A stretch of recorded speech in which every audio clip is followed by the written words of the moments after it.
She's a storyteller who is doing a speech by Sojourner Truth that was given in 1851 called Ain't I a Woman?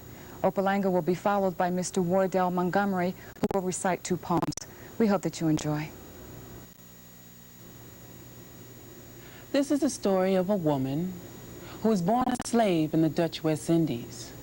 She was brought to New York as a child, and when slavery was abolished in New York State, this woman, who was then in her mid-50s, decided that she would change her slave name, which was Isabel Bumfrey.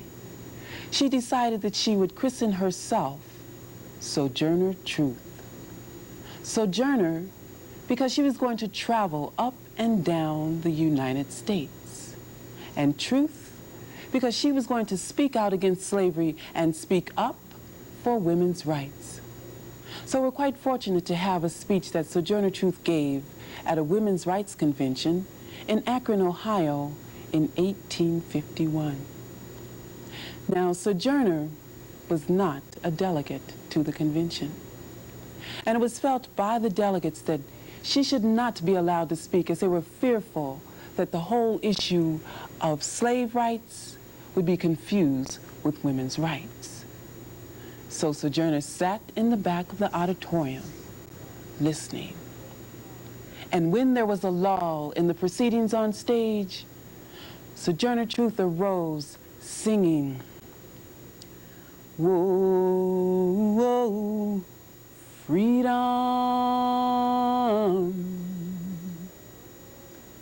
Whoa, whoa, freedom. Whoa, whoa, freedom over me, over me. And before I'll be a slave, I'll be buried in my grave and go home to my Lord and be free." She said, "Well, children, why does so much racket? There must be something out of kilter." Now, I think that twixt the colored folks in the South and the white women in the North all talking about their rights, the white man be in a hell of a fix pretty soon. But what's all this here shouting about, eh?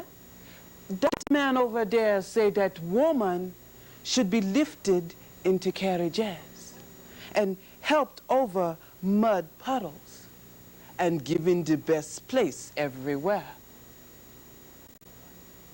Will nobody ever lift me onto a carriage or over a ditch or give me the best place? Ain't I a woman? Look at my arms. I have plowed and planted and gathered into barns, and no man could head me. Ain't I a woman? I could work as hard as any man and eat as much when I could get it, and bear the lash as well. Ain't I a woman? I have borne 13 children, and I've seen them most all sold into slavery. And when I cried out with a mother's grief, there was no one, nobody but Jesus to hear me. Ain't I a woman? All right now, you talk about the thing in the head. How you call that thing? Help me out, children. Thank you, honey. Intellect. Now, what intellect got to do with colored folks' rights or women's rights? If my cup only hold a pint and yourn hold a quart, wouldn't you be mean not to let me have my little half measure full?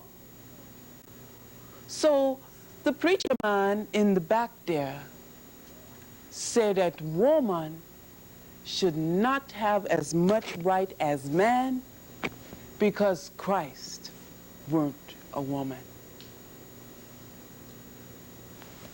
So where your Christ come from? Where your Christ come from? He come from God and a woman? Man had nothing to do with it. So if the first woman that God ever made was strong enough to turn the whole world upside down all by herself, then these women all together. Has a grown-up man invaded your innocent little world? Are you keeping a big secret because he may hurt a little girl? Is this a friend or member of your family? Is this the reason you are afraid to tell me? Did he buy you candy or an ice cream cone, saying it was all right to enter his home? Or did he tell you that it was okay to help him find a puppy that ran away? You say you don't talk with or go with strangers. Well then, this must be a neighbor, relative, or a special friend. Do you want your friend to hurt some little girl or boy and have them looking like a broken doll or a smashed up toy?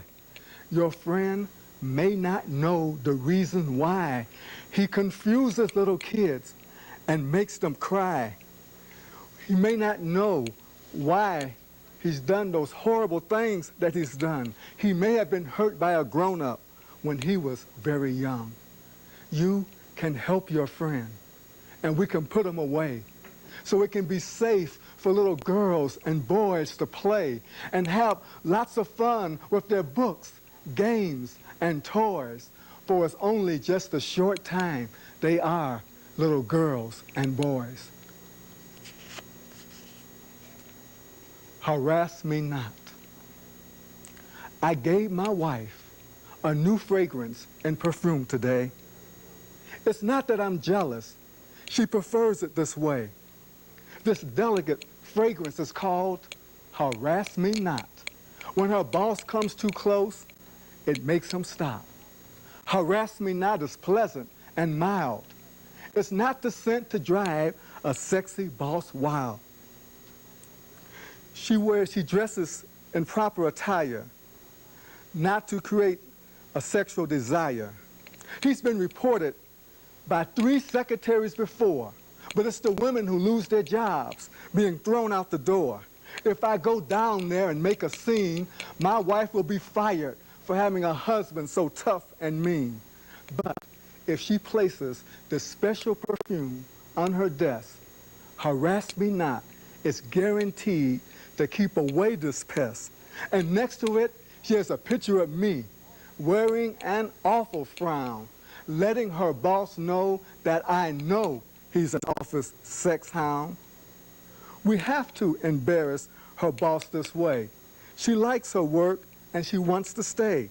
She's ambitious, but a respectable woman trying to reach her career goal, who knows how to love her husband, and we don't get mixed up about her role. Now, if he's smart enough to be her boss, he shouldn't be dumb enough to try to cross a loving husband who's telling him tactfully to stop by giving his wife a perfume with such a label as Harass Me Not.